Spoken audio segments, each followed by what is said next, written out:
Om Bhadram Karnebi Shrinuyama Deva Bhadram Pashyemakshabhirya Jatraha Sthirairangai Stushtvagum Sastanubhihi Vyashema Devahitan Yadayuhu Swasti na Indro Vruddhashravaha Swasti na Pusha Vishwavedaha स्वस्ति नस्तार्क्ष्यो अरिष्टनेमिः स्वस्ति no बृहस्पतिर्दधातु ॐ शान्ति शान्ति शान्तिः Om.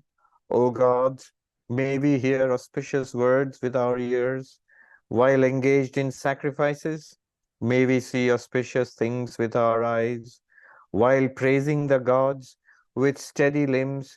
May we enjoy a life that is beneficial to the gods. May Indra of ancient fame be auspicious to us. May the all-knowing Pusha, god of the earth, be propitious to us.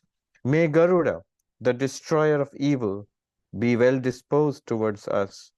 May Brihaspati ensure our welfare. Om, peace, peace, peace. So, we are studying the Mundaka Upanishad. Last time we did mantras 2 to 3 and 2 to 4.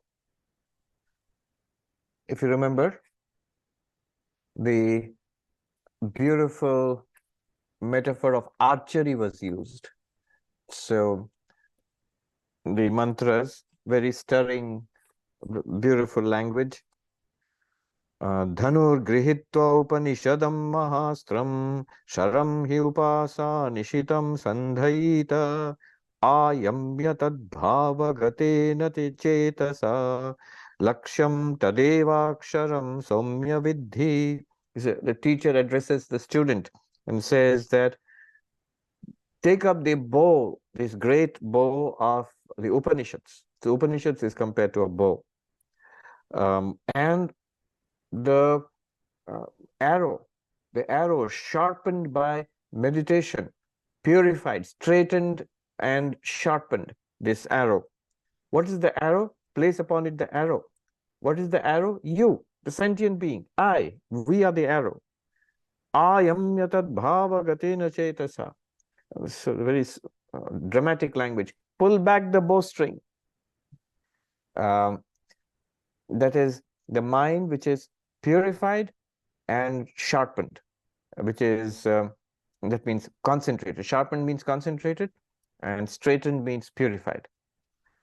And we studied last time, how do you do that? Straightening out is removing the impurities of the mind, especially through karma yoga, selflessness. Overcoming the impurity created by identifying so tightly with this particular body mind, that everything has to be done for I, me, myself, and those which are mine, my people, my property, and mine. Go beyond that, become selfless through karma yoga, and then through upasana, meditation, the importance of focus, of concentration. Bhavagatena chetasa, very beautiful phrase. Immerse yourself in this Vedantic thought, and in this way you draw the bowstring back. So drawing the bowstring back, we, if you remember, we said last time, it's the importance of withdrawing from too much engagement with externalities, with people, with activities, with possessions, with the events of the world. And then laksham tadevaksharam somya vidhi. And so pierce that goal. What is that goal? Akshara, the imperishable, Brahman, Nirguna Brahman. What do you mean pierce that goal? You become one with it. What do you mean become one with it? You realize that's what you truly are. You are not this little person of flesh and blood, born yesterday and destined to die tomorrow. Rather, you are the absolute reality of the entire universe. And you always were, you are that, and you will continue to be that, choicelessly. It's not something that you can accept or reject. You are that. When we realize that, that is hitting the target. That is when the arrow, the sentient being, becomes one with the target, Brahman. And the arrow goes and hits and pierces the target. Similarly, we realize that we are Brahman. Then this is again expounded further in the fourth mantra. Pranabodhanu sharohyatma brahmatal lakshamuchyate. Om is the bow. Upanishads, all of Upanishads is summarized in the mantra Om. Sharohyatma, the self, is the arrow. And brahmatal lakshamuchyate. Brahman is the goal, is the target. Apramattena vedhavyam sharavat tanmayo bhavet. Apramattena, without any error. So carefully, without any error, pierce that target. And sharavat, like an arrow, becomes one with the target. You become one with Brahman, means without any doubt, without any hesitation, without any without any shakiness about it. It becomes absolutely clear to you. Just as we are clear, I am clear, I am Sarvapriyananda now. It will take me a lot of effort to dissuade me that I am Sarvapriyananda, because I am so set in this identity. At least that much becomes set in the identity. You shift your identity from Sarvapriyananda identity to the witness consciousness. That witness consciousness is one with Brahman. That clarity should come. So this is the famous metaphor of archery, a spiritual archery, not actually shooting somebody full of arrows, but spiritual archery, where this metaphor is used for the spiritual journey. Remember, the journey is not from the bow to some distant target. It is from oneself to oneself. This, I think, spiritual life, it is defined as the flight of the alone to the alone. Alone with a small a, and to the alone with a capital A. The small a alone is us, and the capital A alone is Brahman, or the ultimate reality.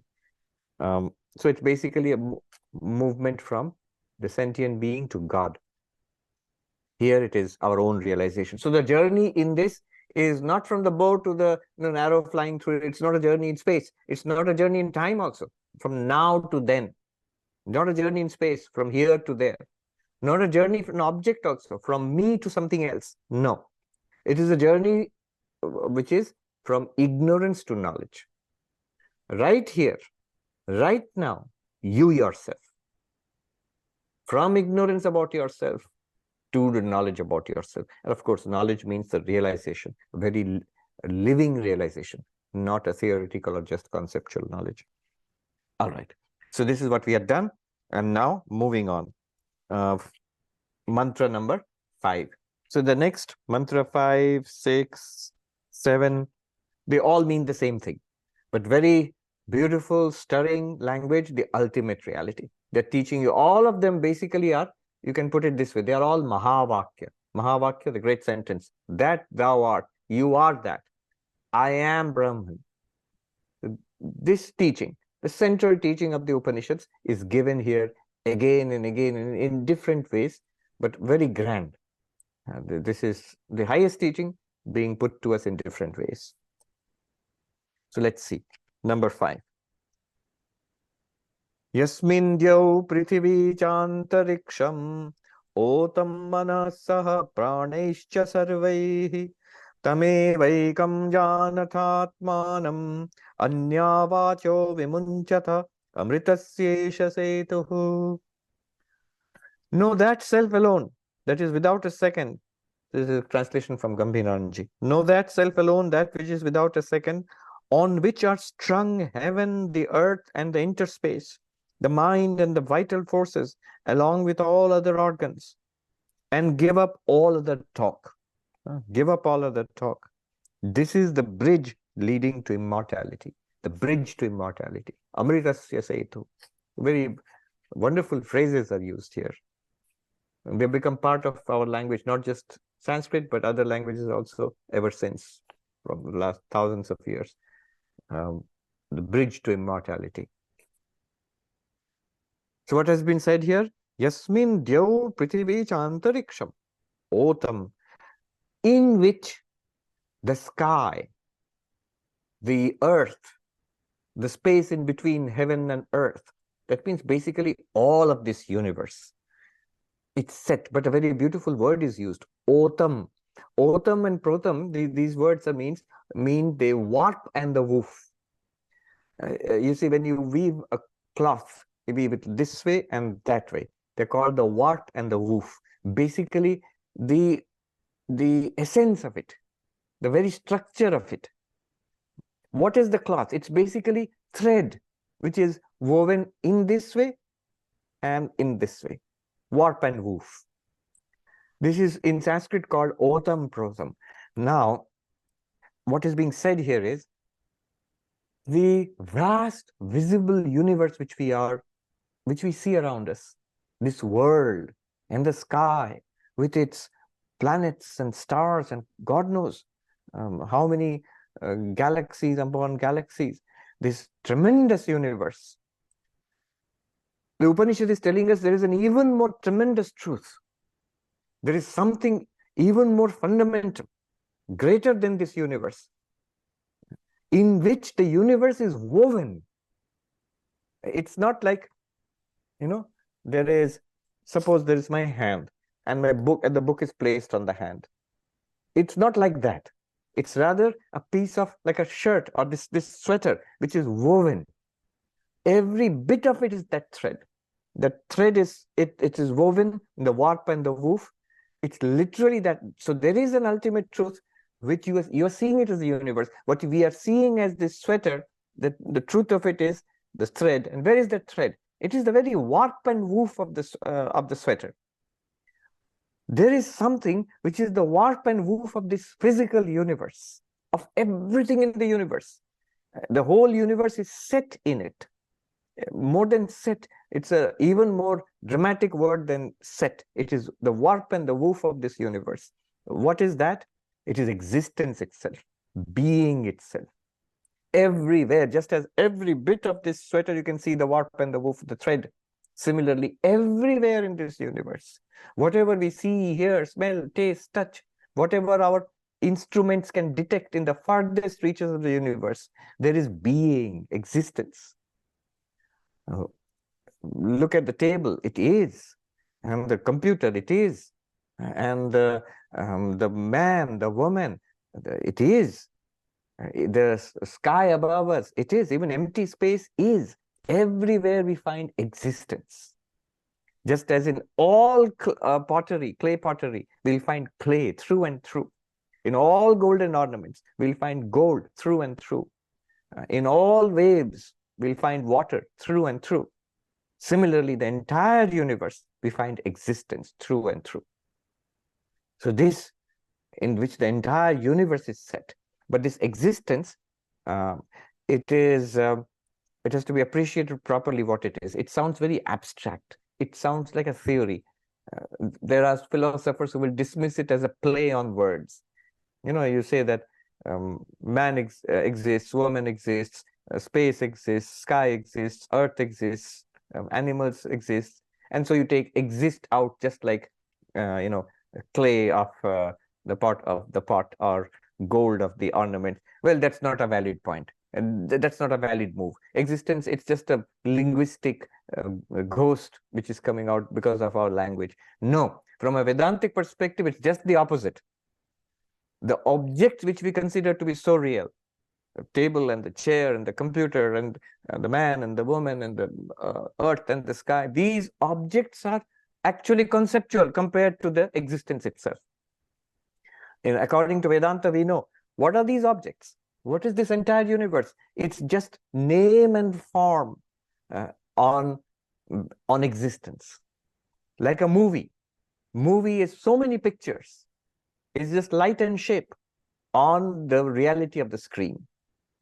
Similarly, in this vast canvas of existence, the universe is like a painting.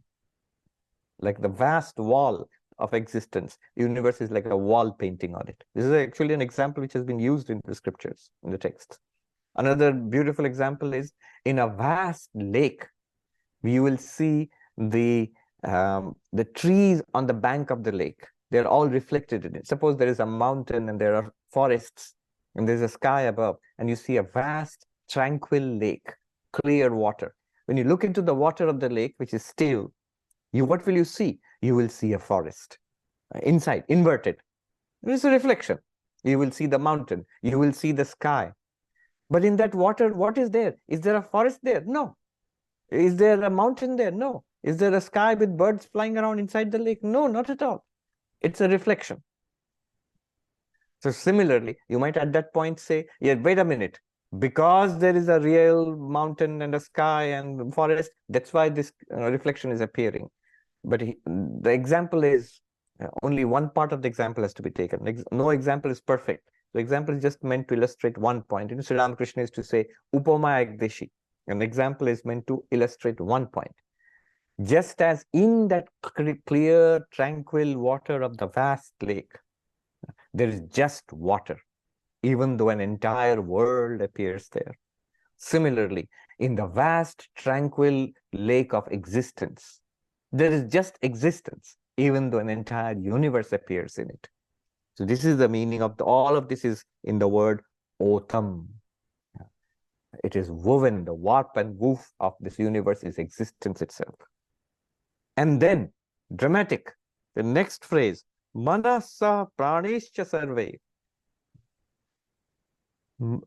That same thing is there behind the mind and the sense organs and the body, the 5 organs, sense organs, the 5 motor organs, and the mind and the intellect and the physical body. The physical body, mind, intellect, what is at the core of this? What is what does it circle around? The self, you, this body, this mind, these sense organs, eyes and ears, what are they all gathered around? What is the core of this? It is the self. It is I. I reside here. This is my body. These are my eyes and ears. These are my hands and feet. This is my tongue with which I am speaking. All of this is like a constellation in the center of which I am the self. And what is this mantra telling me? A tremendous statement. Tameva ekam. They are one. That vast, that existence, vast lake of existence, in which is woven this entire universe, that one being, Sat. And this one sentient being at the core of this constellation of body, mind, and sense organs, the Annamaya, Pranamaya, Manomaya, Vijnanamaya, Anandamaya, the physical sheath, the vital sheath, the mental sheath, the intellect sheath, and the causal sheath. What's there? The conscious being, you, the sentient being. This conscious being at the heart, at the core of one individual being. And that one limitless existence, they are one. Tattvamasi, that you are, that one vast existence is what you, the sentient being. But remember, the way it has been phrased, it's not saying that you, Sarvapriyananda, you are the universe, you are the earth and this. No. What we call Sarvapriyananda, the individual being, is consciousness limited by a mind, a set of organs and one particular body. But other than that, this consciousness is separate. The way it is phrased is that which has this mind and the body and the senses. That one. That means that is separate from the mind and the body and the senses.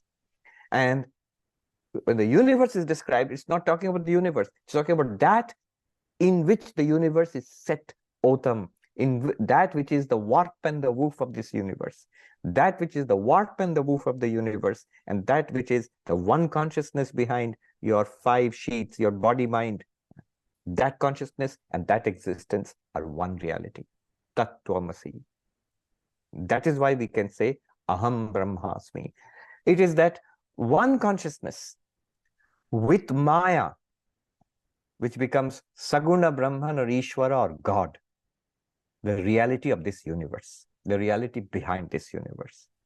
And it is that one consciousness with Ajnana or one spark of ignorance, which resides in every one of these bodies and minds, which becomes the Jiva, sentient being. 2 technical terms I've used. Jiva, sentient being. What is the Jiva? Consciousness limited by a mind and a body. Minds are different, bodies are different. Minds are limited, bodies are limited. But apart from the mind and body, the consciousness is not limited, is limitless. And on the other hand, this what you find in this entire universe is one background existence, Sat. These two are one. Saguna Brahman, Ishvara, or in English, God, and Jiva, in English, the sentient being. They are one, but how are they one? Remember, God and the individual being can never be one. The ocean and the wave can never be one. But both the ocean and the wave are that underlying water. Actually, if you see what water is, then there is neither wave nor ocean. Wave and ocean are both the individual and total manifestations of that water. Similarly, God and sentient beings are the total and individual manifestations of that one underlying existence consciousness bliss. Now this will make sense. That absolute existence in which the heaven and the earth and the interspaces are woven. And that one which exists in and through this mind and body and intellect and senses. It's not talking about the mind, body, intellect, senses. You have to first deny those. You have to sing like Shankaracharya, Mano buddhi hankara chittani naham. I am not the mind, not the intellect, not the senses, not the memory, not even the ego. That pure witness consciousness, that awareness itself. Tameva ekam janata, know them to be one. Know that thou art, tattvamasi, aham brahmasmi. So how you know that and all, we have studied in detail. All of what we studied in Vedanta Sara, the meaning of the Mahavakya and the entirety of Vedanta Sara, all packed into this one poetic mantra. Tameva ekam janatha. Know that. And what is that one? You know it as Atmanam, as a self, as I. Right now we do know the self, but what do we know? Quite imperfectly, quite darkly, as this limited being. I am Sarvapriyananda. I, this body. I, this person. I, Sarvapriyananda. That's what I know about the self. He's telling us, you know that self as that one existence in which the universe is woven, that one witness consciousness behind this body-mind, which illumines this body-mind. Tameva ekam janatha, realize that. How will you realize that? The whole process of, first of all, you start with yourself and try to see in what sense you are not the body, in what sense you are not the senses, in what sense you are not how you are not the mind, how you are the witness of the mind and the senses and the body. You start with that. And anya vacho vimunchata. Give up all, literally it means give up all other talk. So this is an interesting thing. What do you do first? First, you study the Vedanta, Shravana, and you reason it out. Janatha, you know it. How do you know it? First of all, you listen to the teachings, study the teachings over and over again till the teachings are absolutely clear to you. And every doubt, every possible question is thrashed out. You extract the truth from it, get clarity. Once this clarity is attained, then what do? You sit with that clarity. Anya vacha vimunchata. Give up everything else. There's a technical meaning for it, of course. The technical meaning for it is give up apara vidya, the lower vidya. Remember, we go back to the beginning of this Upanishad. What is that knowledge by knowing which I can know everything? Kasminno bhagavo vigyate sarvamidam vigyatam bhavati iti. The student asked the teacher, sir, what is that by knowing which I can know everything? And the teacher said there are two kinds of knowledge. Paravidya, aparavidya, the higher knowledge and the lower knowledge. And the lower knowledge basically comprised everything else. All our secular knowledge and all so-called religious knowledge also. The higher knowledge is only the knowledge of that akshara, by knowing which you will know everything. Another way of putting it is, by knowing yourself, you will know everything. By knowing yourself, you will know everything. What is everything? That existence in which, what is everything? Everything is the universe. Let's start there. How will you know the universe? Everything in the universe? that in which the universe is woven as warp and woof, or that which is the warp and the woof of the universe, that one existence. Okay, how will you know that one existence? That also seems very abstract. But that one existence is you, but not the body mind.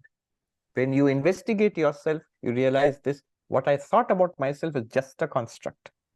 And it appeared to me the consciousness which can neither be in Sanskrit, neither heya upadeya varjita, which can neither be accepted nor rejected, which is obviously there all the time, our very being. So by knowing yourself, you know the akshara. By knowing the akshara, you know everything. Or starting from the other end, sir, what is that knowledge by knowing which I can know everything?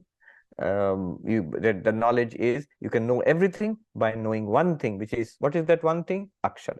How do I know that one thing? You have to know yourself. You have to know yourself. This is the answer which is drilled down to. However, to know that oneself, one must now set aside aparavidya. One must put it aside. Even the Upanishad, even Vedanta, you have to put it aside now. Once total clarity has been attained, and stay with it in Vedantic meditation, nididhyasana. Sri Ramakrishna put it this way, that a man had to buy something from the village market, and he had a list, like a to-do list, a shopping list, and he forgot where the shopping list was. He hunted for it desperately till he found it, and he found it in the shopping list. You have to purchase a towel, gamcha in Bengali, and you have to purchase so much of mishti, that means sweets in Bengali, and such things. Now he knows the list. Now he can toss it apart and toss it away and go and actually do what has to be done. Similarly, the Upanishad says, Anyo vacha vimunchata. Set aside every other kind of talk, all other texts, all other avenues of inquiry, even the study of the scriptures, set it aside and stay with the clarity that you have got. Why? Amritasya esha setuhu. This is the bridge to immortality. The bridge to immortality. What will happen? When you realize who you are, you will realize that this one being in which the entire universe is woven, or which is the warp and the woof of this universe, which is my innermost self. This is ever free from birth and death. It was never born. Bodies were born and bodies died. It never came and went. It is the subtle body which went to heaven and hell and earth, came and went. I was always unborn, undying. You realize this. Hence you go into immortality. Go into immortality, you realize you're already existing immortality. Amritasya esha setu. This is the bridge. What is the bridge to this immortality? Vedanta. Shravana, what is made of? Shravana, Manana, Nididhyasana. Of hearing, of reflecting, and then staying with the clarity gained from hearing and reflecting. Amritasya esha setu. Very beautiful. So I have written in my book here, the notes. This is how I used to study. You can see the notes I've made here. It says, the first phrase, that in which the sky and the earth and the inner space are woven. I've written here Brahman. That's Brahman. That's the literal definition of Brahman. Yato va imani bhutani jayante. That from which all these beings are born. That in which all these beings exist. That into which all these beings will disappear when they die. So that is Brahman. Then the next part I've written, Manasaha praneshcha sarve. That which is surrounded by mind and senses and body. There I've written Atman, the self, our real nature. Tamevekam janata atmanam. You know the identity of that as your own self. Then anya vacha vimunchata. Giving up all other talk, I have written here jnana nishtha. Jnana nishtha. So jnana nishtha means the advanced student of Vedanta. What kind of life are you supposed to lead now?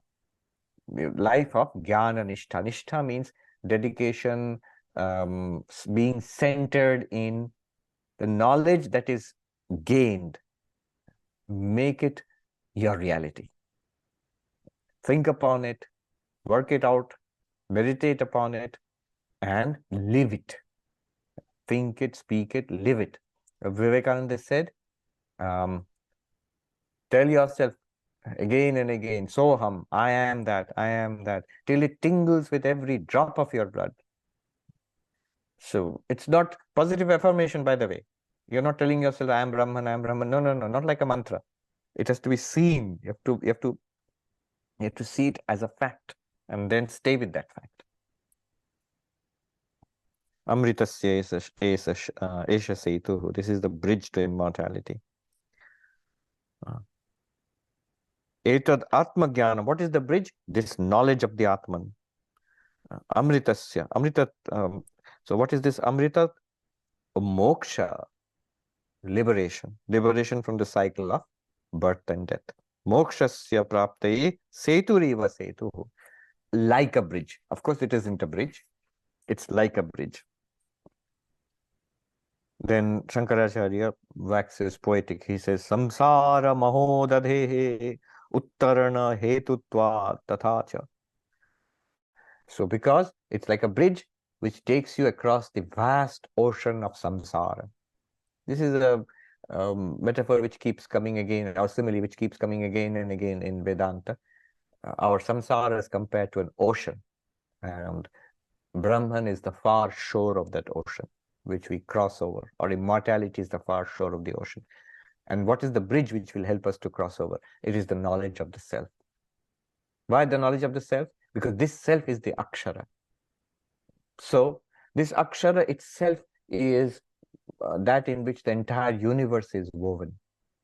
So, but that's what you asked. How do I know everything?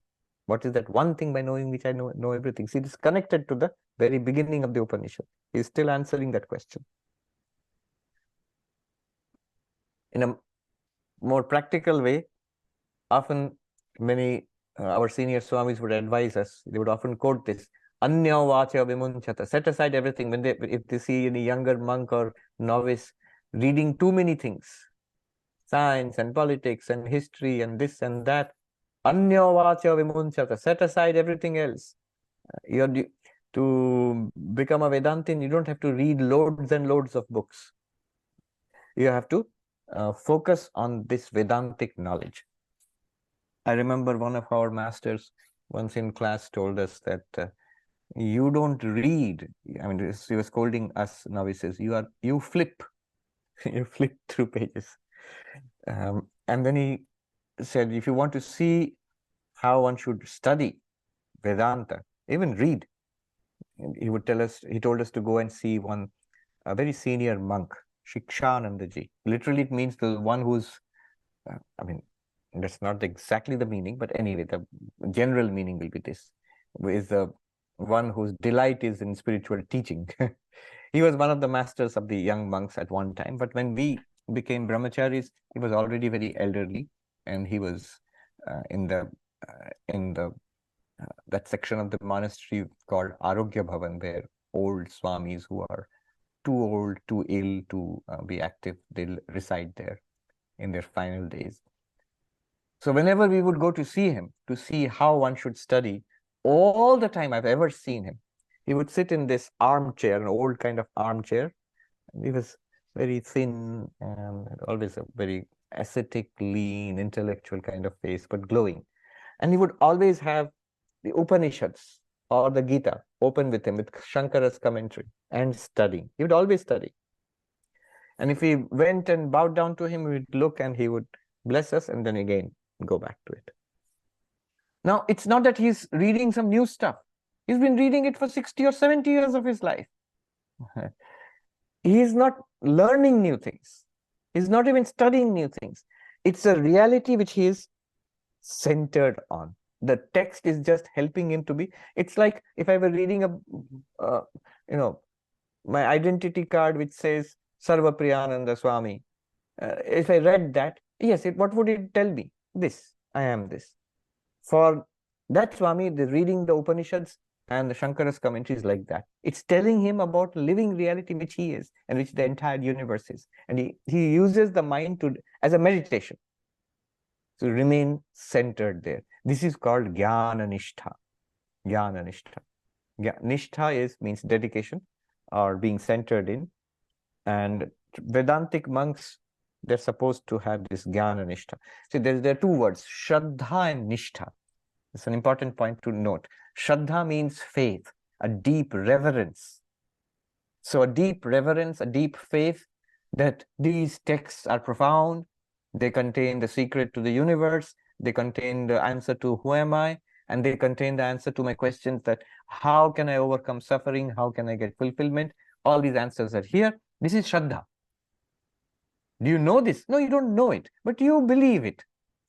You, because of tradition, because of spiritual masters, because of your faith in religion, you believe that this, I have Shraddha on Vedanta. So that's Shraddha.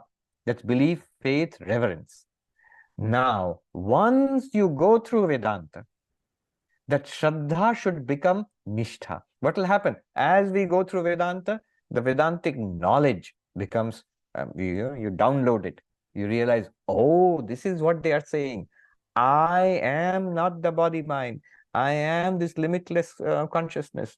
And this limitless consciousness is basically the ground of the entire universe. I am Brahman. And it's not theoretical. I begin to see that. Once you begin to see it, what will happen to that initial Shraddha, which propelled you through your search, spiritual search through the years? Will it disappear? Will your faith, will your reverence disappear? No, no, no. That Shraddha, that faith and reverence will now become Nishtha. These are wonderful Sanskrit words. Nishtha means that you're completely being dedicated to it. It's now a reality for you. No longer will you say, I believe in it or I have reverence for it. No, it has become my life, basically. You have become centered in it. You have become steady in it. It's steadiness, centeredness, dedication. These are the meanings of Nishtha. Nishtha, commitment. It becomes, so that Shraddha becomes Nishtha. That which was Shraddha for so many years, faith and reverence, so many years of our spiritual life. In the advanced stage of Vedanta, that Shraddha continues as Nishtha. Now you know. You don't even have to say anyone that I believe. You know it now. But now it continues as Nishtha. That Nishtha is what is reflected in that old monk sitting all his life, reading the same old book. But it's centeredness is the truth. Truth which is centered in. Sri Ramakrishna gave a very beautiful example. When he was in the Kali temple in Dakshineshwar, many kinds of monks, many of them enlightened beings, used to pass through the grounds of the Kali temple. And one of them, he saw this monk who would sit under a tree and very devotedly read from a little book which he had. And Sri Ramakrishna was curious, what is it that he's reading so sincerely every day? So he went and saw a little book with handwritten. And when he saw what was written there, all the pages and all of it was just Ram, Ram, Ram, Ram, Ram, Ram. And the monk was carefully studying it. So it is just one word throughout. And Shankaracharya quotes here to explain how it is a bridge to immortality. Tameva viditvati mrityumeti nanya pantha vidyate ayanaya. From Shvetashvatara Upanishad, Shankaracharya quotes, knowing that one transcends death, there is no other way. So no science, technology, nothing else, no religious rituals, nothing will take you across death. Nothing will give you immortality except knowing who you are, what you are. Then let us move on to the next mantra. Remember, it is telling us the same thing in very beautiful, different ways. Mantra number 6. Ara eva rathanabo sanghata yatra nadyaha saesho antascharate bahudha jayamana om ityevam dhyayatha atmanam swastivah paraya tamasap parastat. Really nice language. Mantra number 6. Within the heart in which are fixed the nerves like the spokes on the hub of a chariot wheel, moves this aforesaid self by becoming multiformed. Meditate on the self, thus with the help of Om. May you be free from hindrances in going to the other shore beyond darkness. See, the end of it is such a beautiful blessing. The teacher is blessing you. Teacher is wishing you Godspeed, farewell. He's saying, Swasti Vahparaya tamasah parastat. May your journey across the ocean of darkness to the luminous other shore, may this journey be smooth and free of trouble. May it be speedy and smooth and free of trouble. This is his prayer. And what is the journey?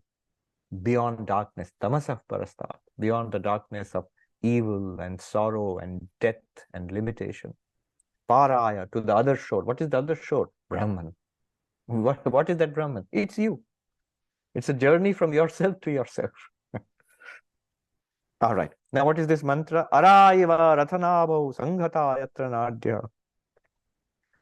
So, by knowing myself, I will know the Akshara. Yes. And by knowing the Akshara, I will know everything. Yes. How do I know myself then?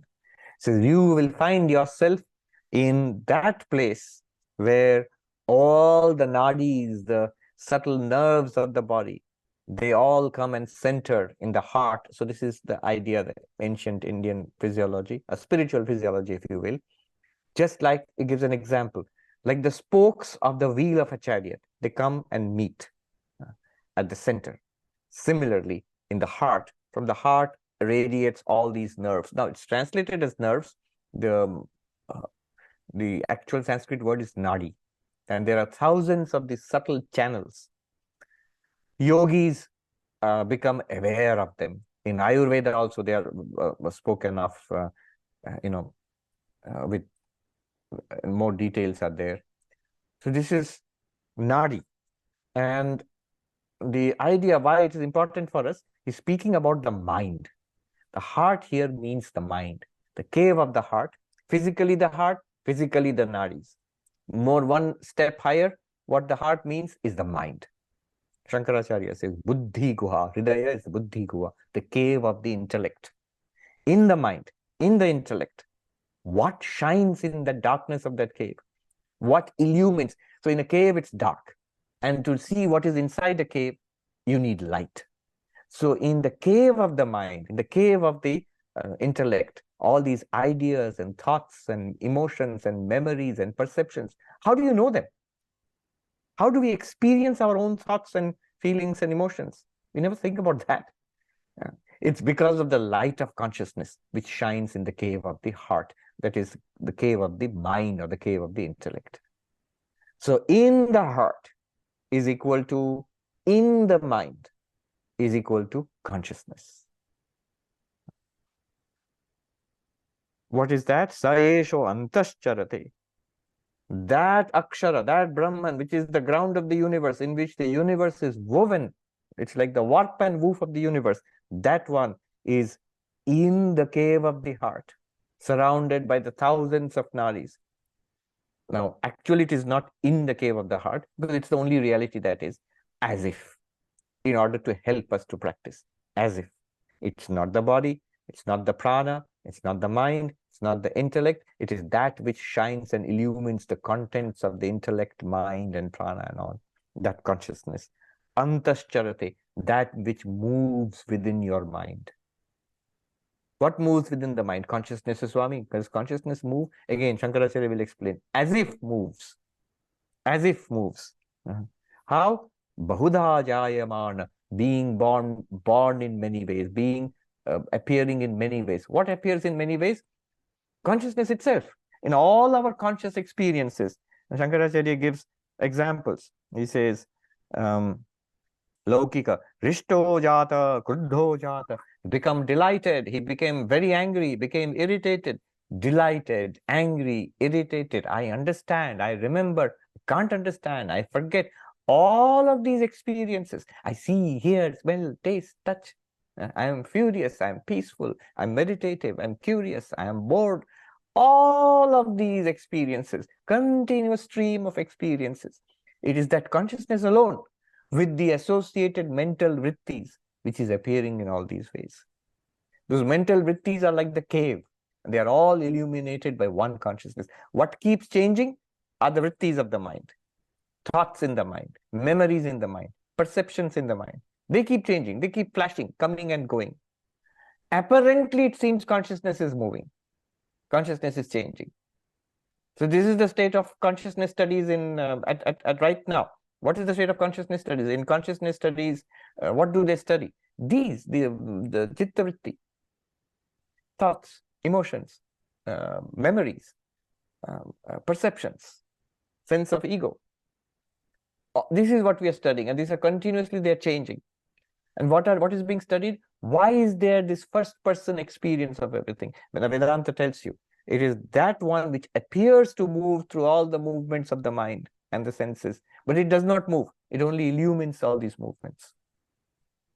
That one consciousness, apart from the senses, apart from the mind, apart from the perceptions, is that which lights up the perceptions, the senses, and the mind. So that one consciousness, distinguished from the mind and the intellect and the prana and the body, distinguished, pancha kosha vilakshana atma. So Sanskrit is very compact and powerful. The witness consciousness, distinct from the 5 sheaths of the human personality. What are the 5 sheaths? Physical body, annamaya kosha. The pranic body, the pranamaya kosha. The mental body, that means mind, manomaya kosha. The intellect, which we are using right now, which is Vijnanamaya Kosha. And beyond that, what we experience in deep sleep, Anandamaya Kosha. Distinct from all 5, illumining all 5, illumining their changes, their variations, is one consciousness. That is called Pancha Kosha Vilakshana Atma. The Atma, the self, which is distinct. Another way of looking at it is this one. The Chin Mudra. This shows Vedantic knowledge, this one. This is a Chit Mudra. Chit means consciousness. The mudra which shows you this consciousness. What is that? So when you do this, you, the ego, the I, sense of I, this is ego associated with the physical body, with the 3 bodies: Stula, Sukshma, Karana, Sharira. Stula, physical body. Sukshma, the subtle body. Karana is the causal body. Each bigger and more powerful than the other. The physical body is actually the smallest. More than that is the Sukshma Sharira, subtle body. More than that is the causal body. And the ego, which is of course part of it, but we, the sentient being, we have identified ourselves with these 3. This is our normal state. What does Vedanta do? It dissociates you from these 3 and shows you that you are the Atman. This is the meaning. Aham Brahmasmi. I am not the body, not the mind, not even the causal body. Sthula, Sukshma, Karana, Traya, Deha Traya, Vilakshana. Distinct from the 3 bodies. I am the pure consciousness. This is the meaning of the Chin Mudra. However, one more step forward. So this is distinct, and then what are these 3 then? What are these 3? What are these bodies? What are the 5 sheets? What are the 3 bodies? They are also nothing other than this pure consciousness. They appear in those ways. And not knowing the pure consciousness, we get associated with the 3 bodies. But knowing the pure consciousness, we know that I am this pure consciousness. And these 3 bodies, I am the warp and the woof of these 3 bodies. They're nothing other than me. But I am distinct from them. Then what do? Om ityevam dhyayatha atmanam. Practice this analysis. How do you practice it? Om. So we know the whole analysis. U, ma. Is the physical body. Then U is the subtle body. Ma is the causal body. Om. And the silence beyond Om is this. So I am not these 3, but I am this. Om. And we'll chant it. Of course, those who have studied Mandukya, they know the full depth of what Om means. The waking world and the waker, the dream world and the dreamer, and the deep sleep world and the deep sleeper. The 4th one, which is underlying and in and through all 3. They are the gross, subtle, and causal states. In and through all of them is one consciousness. That is the 4th one, so-called Turiya. All of this is the meaning of Om. Use Om for this meditation. Chant Om. By the way, one point here, practical point. One might be thinking, when Vedantins, monks or Vedantic practitioners, when they sit and meditate with the help of Om, are they going through this kind of discursive thinking? I'm not the physical body, I'm not the subtle body, I'm not the... They might initially, but when you're chanting Om, you're just chanting Om. For, Om stands for this one existence consciousness bliss. So the chanting of Om can be done. What is actually meant here is not this analytical thinking. The chanting of the Om, knowing it to be this pure consciousness or Akshara. So we chant it. You can do it expressly with a low chant, Om. You chant it. You're supposed to chant it for 108 times or 1008 times. And it helps you to become centered in your nature as Brahman, that I am Brahman. You can chant it for even shorter times. Like I found it easier to do 11 times or 21 times, and then sit quietly in the silence.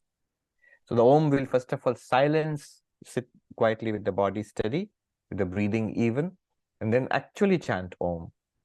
Don't do it too loudly, it'll annoy people around you. So, but you can do it actually so that you can hear it, the sound Om. I found it easier if you do 11 times, 21 times, and then stop for a minute or so and stay in the silence. What will you do with the silence? I am the witness of this silence. I'm not even the silence. I have silenced the physical body. I have silenced the subtle body, silenced the causal body. I am the witness of this silence. Don't try to discover the witness. You will never discover the witness. If you try to discover the witness, the mind will start working again. So remain as that. And of course, it won't stay for long. You start the Om again 11 times, 21 times, or if you can, 108 times. It will really quieten the mind. The Panchadashi says, Dirgha Pranava Ucharanam, prolonged chanting of Omkar. All this discursive thinking, this analysis has been done earlier. So that is already taken for granted. We understand what Vedanta is. Then only this Om will become extra powerful. Okay. Let me stop here. The same thing will go on. More beautiful and powerful mantras are coming up. Let's take a couple of questions before we stop. Sri Ram says, does this verse have the same meaning as Aham eva idam sarvam? I am all this. Yes. Is this a thinking useful affirmation for sadhana? Yes, but remember, in Advaita Vedanta, we are not doing affirmations. If you sit and say, I am Brahman, which is, it's not bad. It's a good thing. I am not the body, I am the Atman. But you must see for yourself. See, there's a difference between knowing something and affirming something. I may sit and chant all day long, Shivoham, Shivoham, Shivoham, which is good. It's good for the mind. It elevates you. But that's not the same thing as Vedanta. Vedanta is like, suppose I just now I sit and chant, I'm sitting on the chair, I'm sitting on the chair, I'm sitting on the chair. Now, this is a fact. I don't have to affirm it. I'm just repeating a fact. Vedanta, I am the witness consciousness. Ahameva idam sarvam. I indeed am all of this. It should be a fact for me. But he says, Swami, it's not a fact. If you think it's not a fact, go back. Let's begin from the Upanishads and Vedanta Sara and Drigdrishya Viveka until one begins to understand what is being said. When we understand what is being said, it's no longer an affirmation. It's staying with a fact. Peter says, we are existence, trees are existence, etc. We go up to space and it is existence. Humanity was to disappear and the tree and forest turn to ashes. Existence remains is essentially who we are. Is this correct? Absolutely. Absolutely. I direct your attention, not only Peter, but anybody else who's interested in this kind of thinking, to the 16th verse of the 2nd chapter of the Bhagavad Gita. Nasato vidyate bhavo, na bhavo vidyate sata. Extensive commentary by Shankaracharya, where he says exactly what Peter has just said now. Existence is everywhere. It continues even when the names and forms are destroyed. If the pot is destroyed, in the destroyed pot exists, the potsherds, broken pottery exists. Well, if all pots are destroyed, well, then the cloth exists. In Sanskrit, they rhyme well. Pato, pata means cloth, ghata means pot. So ghata, pot may be destroyed. Pata, cloth is still there. Now the question which will come after this, you can see where this is going. Suppose everything is destroyed. So you're having a good time saying that table exists, chair exists, man exists, woman exists, sky exists, earth exists. But suppose everything is destroyed. Mahapralaya, cosmic dissolution. Nothing remains. Then what happens to your precious existence?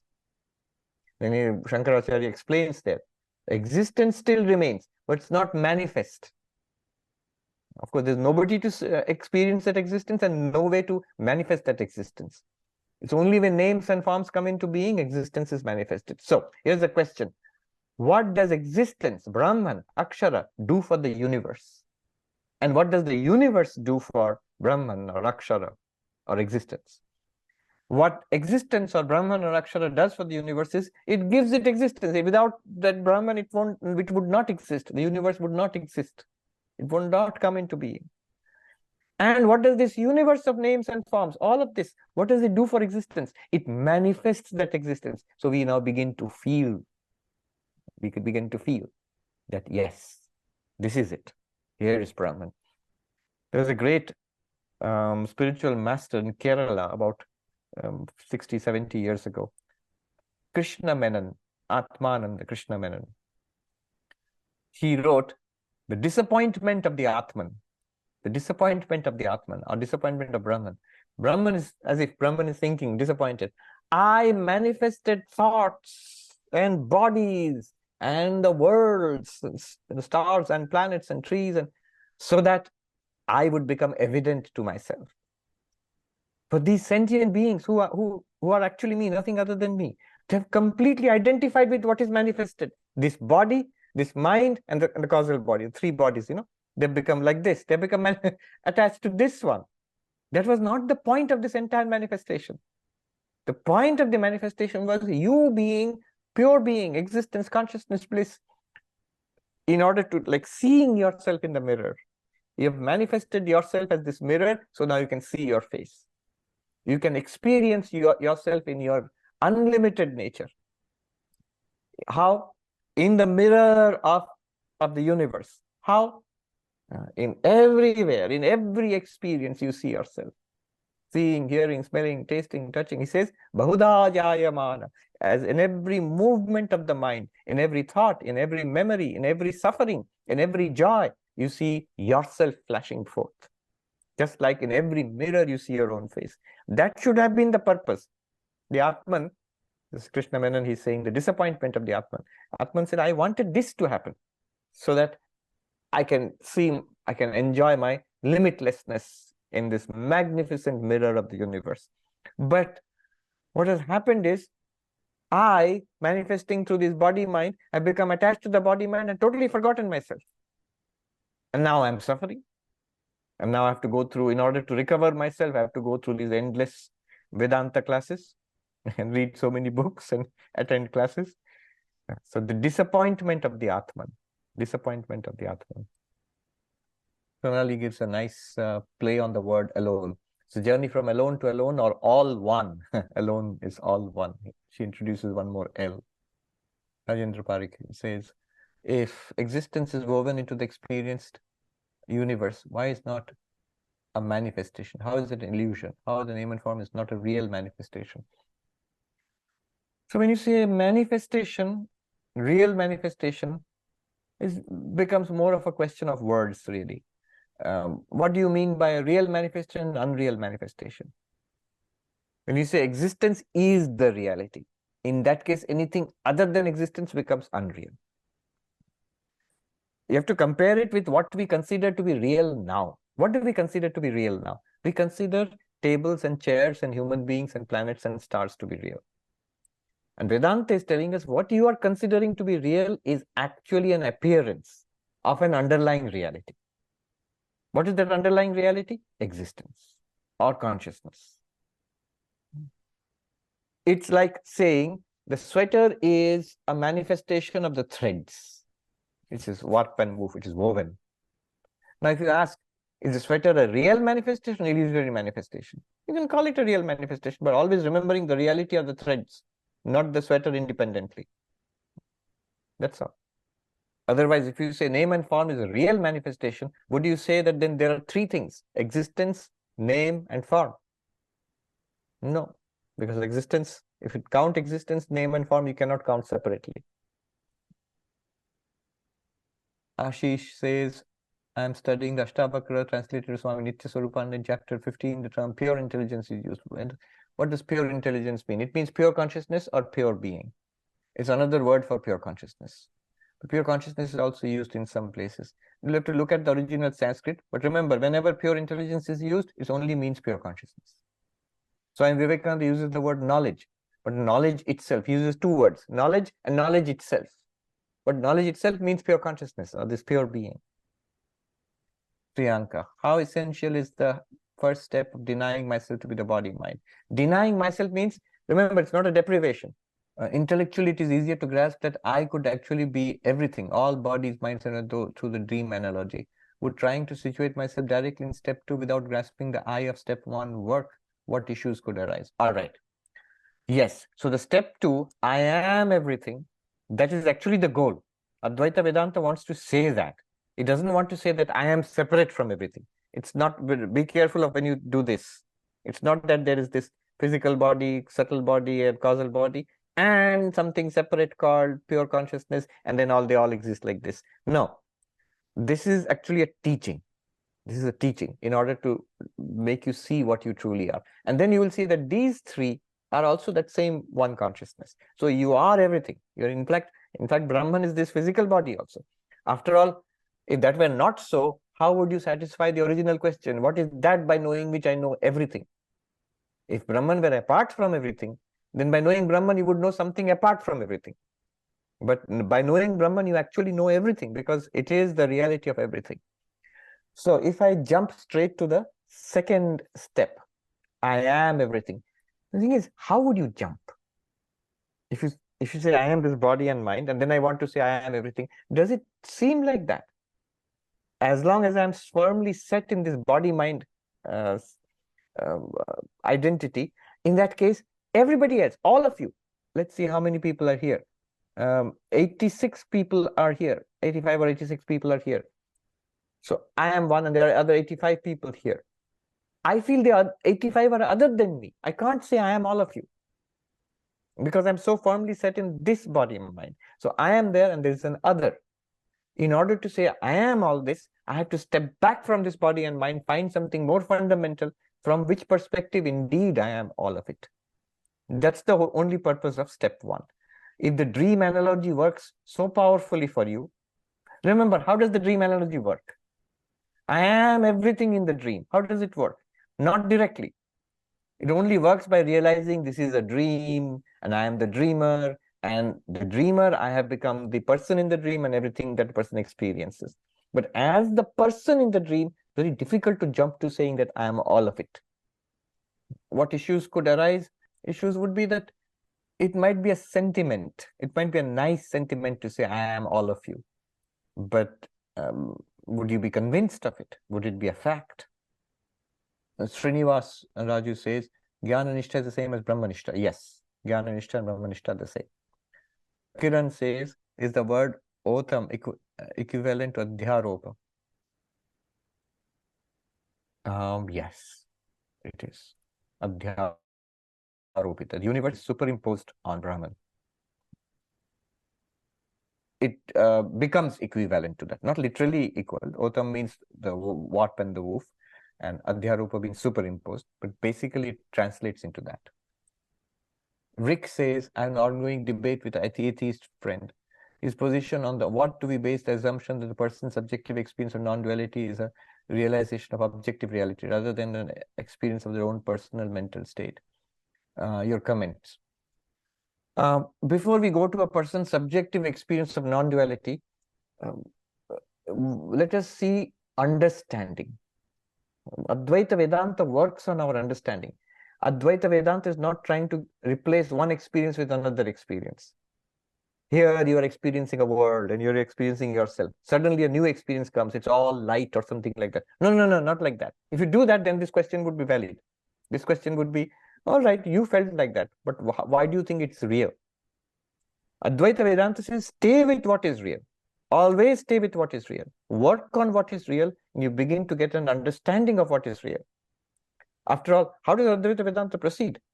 It does not change a subjective experience. I have a subjective experience of duality. Now I will have a subjective experience of non-duality. That's not Advaita Vedanta. In Advaita Vedanta, this subjective experience of duality can continue, and the enlightened one will affirm, looking at this world, which seems to be very dualistic, the enlightened one will affirm that this is a non-dual Brahman. This one here itself. Here is the non-dual Brahman. Looking at 10,000 waves, you can easily affirm it's not 10,000 waves, it is one water, of which the 10,000 are an appearance. And it would not be a new subjective experience, because you would be seeing those 10,000 waves. It's your understanding of those 10,000 waves has changed. And the other one who doubts this, isn't it your subjective experience? That one, if he or she carefully listens to the Vedantic teaching, will begin to see what is being said here. It's not a question of a mental state. It's a question of what is. First of all, your understanding will be flipped. In fact, this question, it is devastating for mystics. Those who say, I experienced something, God or this, God appeared to me. They ask this, how do you know it's just your mental state? How do you know you're experiencing a reality, not just some subjective experience? That is difficult to answer from a mystical perspective, because it's only a private experience which you are having, no matter how elevating and sublime. But Advaita is not at all like that. Advaita can answer every question. It just the other person is called upon to understand, not to change experiences. Mary says, flipping through pages, one comes across something to contemplate that you need, I have found. That's true. Sonali says, staying with the clarity, reading it again and again, Jnana Nishtha, deconditions from body, mind, identity, and is related to related samskaras too. Correct. That is called nididhyasana. Staying with it, Jnana Nishtha, this nididhyasana, it changes the samskaras. V. Srinivas Raju says, Nishtha is devotion to knowledge, a higher, deeper level of bhakti. Correct. You can look at it that way. Sangeeta says, could you please comment on what is different about old Ramakrishna monk at Arogya Bhavan? Seen reading Shankara Bhashya, with the monk in Thakur story reading just Rama Rama. I think the reading just Rama Rama is an even more advanced stage of that. Because that is just reminding that monk of a reality. For the monk, Rama is a reality. And those words are reminding. One step below that, it would be a practice. Deepa and Krishna, and they say the hub and the spoke examples brought up in Kathopanishad. Yes. Abhijit says, Ramana Maharshi called the self as the heart. Written a verse starting with the Hridaya, Kuhara Madhya, Kevalam Brahma Matram. Right. So Ramana Maharshi goes even one step further. See, here the heart starts with the physical center of the body, then there is a spiritual heart, then the mind. In the mind, there is the consciousness shining. And Ramana Maharshi says that consciousness, that Atman itself is the heart. He gives an even deeper interpretation of heart. Does Om need to be read out aloud? Need to be allowed. It can be done silently, but initially it should do it aloud. Aloud means not to the extent of annoying everybody else in the room. In around you. Just enough so that you can physically hear it. All right. Om Shanti Shanti Shanti Harihi Om Tat Sat Shri Rama Krishna Arpanamastu.